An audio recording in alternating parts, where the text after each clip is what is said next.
100원 냈어요. 1000원 주세요. 1000원 냈어요. 10,000원 주세요. 11조가 무슨 돈 놓고 돈 먹기인가요? 안녕하세요. 개피디입니다. 오늘은 11조에 대해 이야기해 보도록 하겠습니다. 온전한 11조란 무엇인가? 세전인가 세후인가? 이런 것보다 중요한 본질적인 문제는 11조는 과연 성경적인가? 하는 질문이라고 생각합니다. 저는 11조를 열심히 해야 한다고 배웠고 11조를 열심히 하던 사람이었습니다. 아무리 어려워도 11조를 해서 축복받았다는 이야기. 11조는 하나님 것인데 그걸 떼먹으면 결국 손해를 입는다는 이야기. 축복 저주 문제가 아니라 물질의 주인 되심을 인정하는 것이라는 이야기. 수도 없이 듣고 또 들었습니다. 그런데 교회를 쭉 다니다 보니 점점 눈에 밟히는 것들이 있었습니다. 제가 다니던 교회는 꽤 큰 교회였는데 청년부 임원들이 담임 목사님 댁에 세배하러 가는 날이 있었습니다. 목사님 집이 너무 좋았습니다. 목사님은 너무 좋은 차를 타고 다녔고 목사님 자녀들은 재정적으로 부족함 없는 정도가 아니라 아주 풍족하게 살고 있었습니다. 유학도 가고 그러더라고요. 근데 교회 주방에서 봉사하시는 권사님들 보면 반지 하나 지하에 살고 있어서 비 많이 오면 침수도 되고 이래저래 참 어렵게들 사시는 분들도 계셨는데 11조를 열심히들 하셨습니다. 어떻게 아냐고요? 주보 뒤에 11조 헌금한 사람 명단이 적혀 있었거든요. 그래도 뭐 11조 하는 게 아깝지는 않았습니다. 부흥회 같은 거 하면 오는 강사님들 얘기를 들어보면 11조에서 축복받은 사람들 부럽고 나도 그렇게 되고 싶고 그래서 10에 2조, 3조, 9조도 해보고 싶고 하나님 거 떼먹으면 결국 어떻게든 돈 나갈 일이 생기니까 하나님이 계산을 그렇게 확실히 하시는 분이니까 이런 얘기를 들으면서 무섭기도 했고 그렇게 뜯길 거면 제대로 내는 게 낫지 싶어가지고 뭐 그랬습니다. 어쨌든 11조는 성경에 근거한 제도였다고 믿었으니까요. 아브라함도 멜기세덱에게 10분의 1을 드렸고 야곱도 11조를 서원했고 레위기 신명기에도 레위 지파와 제사장을 위해 11조가 제정되었고 말라기에도 온전한 11조 드려보려고 그랬고 예수님도 11조 얘기했었고 그러니까 우리도 11조를 하는 게 마땅하다고 가르쳤고 저는 그렇게 믿었습니다. 근데 교회가 커질수록 점점 이상하다는 생각이 들었습니다. 정확히 말하면 성경을 읽으면서 예배나 부흥회 때 들었던 이야기들이 별로 성경과는 관계없는 끼워 맞추기 사례 모음으로 들렸습니다. 교회는 대부분의 헌금 수입을 땅 사고 건물을 올리는 데 사용하는데 11조를 저렇게 쓰는 게 맞는 건가? 우리 교회 부목사님들, 전도사님들, 사무직원들 다 합쳐도 몇십 명 안 되는데 몇천 명이 넘는 성도들이 11조에서 그들의 급여와 생활을 책임지는 거 산술적으로 안 맞지 않나? 남는 돈은 그러면 건축에 쓰이는 게 맞나? 전도와 선교, 다음 세대 겁나 외치는데 교회 예산의 몇 퍼센트나 거기에 쓰는 걸까? 고아와 과부로 대표되는 사회적 약자를 돌보는 구제사업은 왜 우리 교회랑 아무 관련이 없어 보이지? 그래서 딴 건 모르겠고 최소한의 의무라고 생각하게 되는 11조가 정말 그런 것인지 따져보기 시작했습니다. 일단 믿음의 조상 아브라함의 11조부터 살펴봅시다. 아브라함의 11조는 일회성 11조였습니다. 아브라함 인생에 딱 한 번이었습니다. 그것도 기존 재산에서 낸 것이 아니라 목숨을 건 조카 롯 구출작전 와중에 획득한 전리품에서 10분의 1을 낸 것입니다. 감사했겠지요. 근데 왜 10분의 1이었을까요? 당시 고대 근동의 시세였습니다. 그때는 각기 믿는 신은 달랐어도 모두 신을 믿던 시절입니다. 우리 신이 더 센가 저쪽 신이 더 센가 전쟁을 하면 더 센 신을 믿는 쪽이 이긴다는 세계관이었습니다. 그러면 이기게 해주셔서 감사합니다 라는 의미로 신에게 공물을 바칩니다. 그런 평균적인 세율이 10분의 1이었습니다. 아브라함은 야훼 하나님이 보호하사 조카 구출 작전이 성공했다고 믿었기에 11조를 드린 것이지요. 이게 자녀 신앙 교육적인 측면이나 필수적인 제도로 정착했다면 이삭의 삶에서도 나와야 했을 것 같잖아요. 안 나옵니다. 그리고 야곱으로 넘어갑니다. 야곱이 에서를 피해 도망하던 와중에 꿈에 베델에서 하나님의 약속을 듣고 11조를 서원합니다. 이 여정을 무사히 마치면 드리겠습니다. 이런 식으로요. 그래서 이게 설교 레파토리로 많이 쓰이더라고요. 야곱이 믿음으로 서원했다. 그래서 누구누구는 사업이 망했는데도 11조를 드려서 결국 복받았다. 또 누구는 얼마 벌고 있었는데 믿음으로 11조부터 먼저 내고 결국 그만큼의 돈을 벌게 되었다. 그런데 재밌는 건 정작 성경에 야곱이 이때 약속한 11조를 드렸다는 기록은 없습니다. 이게 영적인 의미로 야곱의 12아들이 어쩌고 레위 지파가 어쩌고 하면 끼워 맞출 수는 있겠는데요. 물질적인 의미로 얘기하다가 갑자기 자녀를 드렸다는 걸로 가는 것도 억지스럽습니다. 아들 하나를 드렸다고 해도 10분의 1이 아니라 12분의 1이고요. 사실 레위 빠지고 요셉의 두 아들 에브라임 문화세가 들어간 걸 생각하면 실제로는 13분의 1입니다. 그래요. 족장시대는 너무 특수한 것 같으니까 제도로서의 11조, 출애굽 시절에 레위기 신명기에 있는 11조를 살펴봅시다. 여기서부터 의무라는 개념이 들어갑니다. 근데 이 지점에서 가장 중요한 맥락은 당시 이스라엘 사회는 재정일치 사회였다는 것입니다. 정치적으로는 부족 연합국가였습니다. 왕정시대가 아니어서 중앙정부는 없었지만 같은 신, 같은 야훼 하나님을 믿는 부족들의 연합체였습니다. 사극에서 비가 오지 않아 왕이 하늘에 기도하는 장면을 본 적 있으실 겁니다. 농사가 안 되면 굶어 죽기 딱 좋은 시절, 풍요와 다산을 기원하며 축복을 비는 역할을 하는 신관 집단은 오늘날로 치면 국가 공무원의 역할과 같았습니다. 레위 지파는 농사지을 땅을 분배받지 못했습니다. 제사의식을 수행해야 했기 때문인데요. 그래서 12지파 곳곳에 레위 지파 성읍이 배치되었고 그들의 먹을 것은 나머지 12지파가 책임져야 했습니다. 그래야지 제사의식이 차질 없이 수행될 것 아닙니까? 우리가 세금을 내야지 행정 서비스가 돌아갈 것이기에 세금을 내는 것과 똑같습니다. 목회자가 레위 지파, 제사장 같은 성직자 계급이 아닌 것은 다들 아시지요? 만약 목사 전도사만 주의 종이라고 생각하신다면 형태가 어쨌건 종교개혁 이전의 세계에 살고 계신 겁니다. 예수님이 가장 싫어하셨던 사람들은 하나님과 인간 사이에서 중간에 딱 앉아가지고 통행세 받고 스스로 높은 계급이 되어버린 그런 사람들이었습니다. 이제 말라기로 갑니다. 그 유명한 온전한 11조 해봐라, 축복 하나 안 하나 말씀이 있는 대목입니다. 그런데 이 구절만큼 맥락은 살피지 않고 인용하는 구절이 있나 싶습니다. 신약의 디모데 전후서, 디도서는 목회 서신입니다. 바울이 디모데와 디도라는 교회 지도자에게 보낸 편지입니다. 이와 유사하게 말라기의 1차 타겟은 제사장들입니다. 말라기를 읽어보세요. 말라기 선지자는 제사장들을 후드러 까고 있습니다. 오늘날로 치면 뉴스나 다큐멘터리에서 비리 목사를 조명하는 것과 비슷한 분위기입니다. 말라기는 느헤미야와 같은 시기에 쓰여진 것으로 봅니다. 느헤미야 13장에 기록된 사건 하나를 봅시다. 앞에서도 잠깐 언급했지만 레위 지파 사람들은 일반 공무원, 그 중에서도 제사장 가문은 제사 행위를 집행하는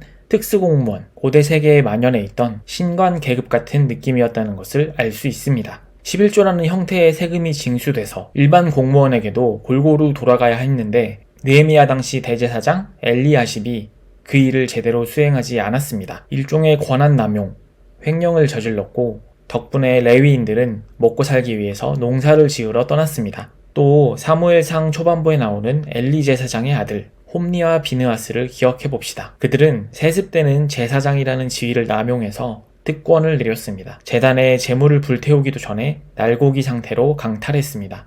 기름을 태우고 나면 살코기만 남습니다. 아시죠? 고기가 맛있으려면 지방이 있어야 합니다. 닭가슴살이 퍽퍽한 이유는 살코기만 있어서 그렇고 닭다리가 맛있는 이유는 지방 함량이 높아서입니다.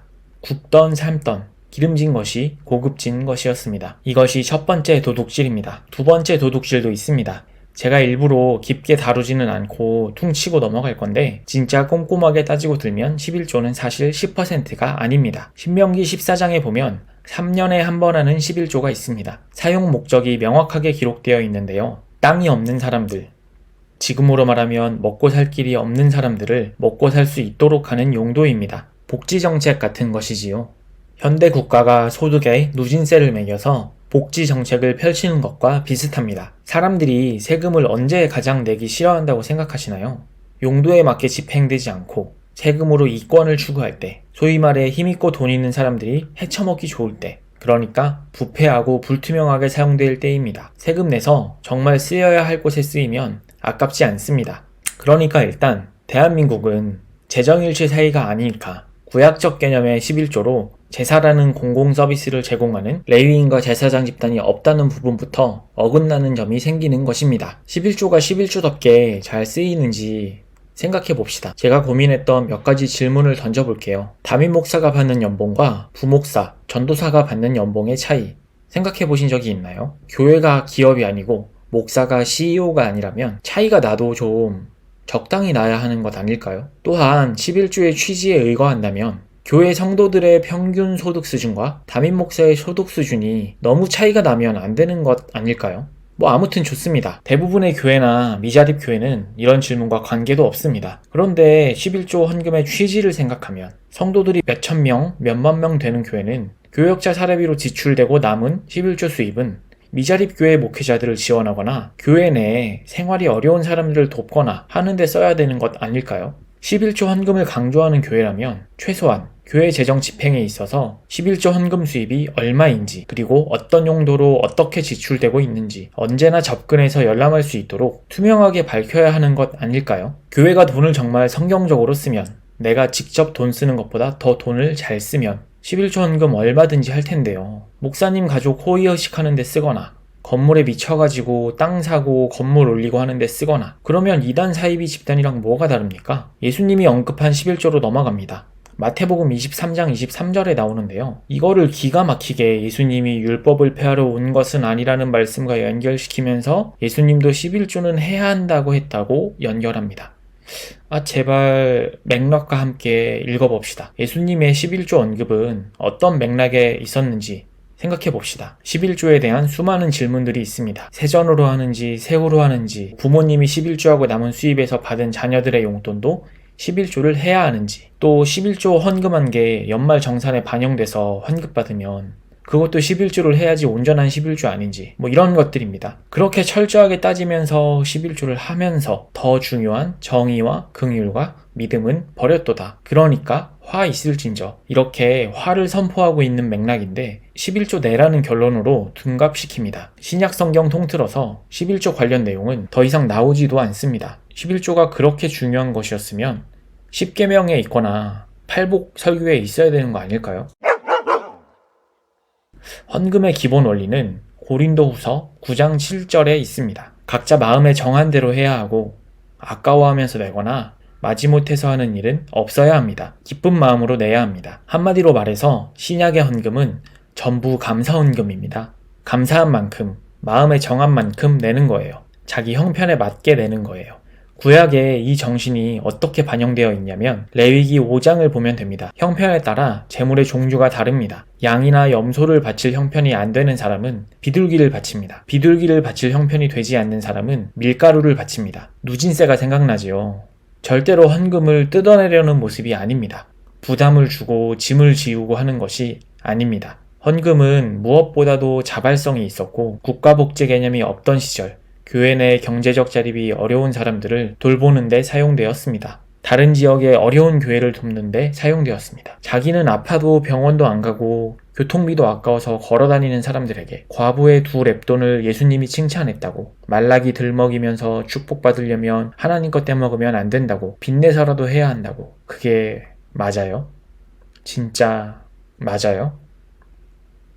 마지막으로 그 부분 맥락을 살펴보고 마치겠습니다. 성경의 장절 구분은 로버트 스테파누스라는 사람에 의해 정리되었습니다. 마치 쿼티 키보드처럼 표준이 되어버린 장절 구분이 된 성경에서는 잘 알아보기 어려운 맥락이 있는데요. 과부의 2렙돈을 강조하는 설교의 근거 본문, 장절로 끊지 말고 문맥이 어떤지 살펴볼까요? 노란색으로 표시해 놓은 글자를 보십시오. 이게 어떻게 칭찬입니까? 삥 뜯지 말라는 얘기지요.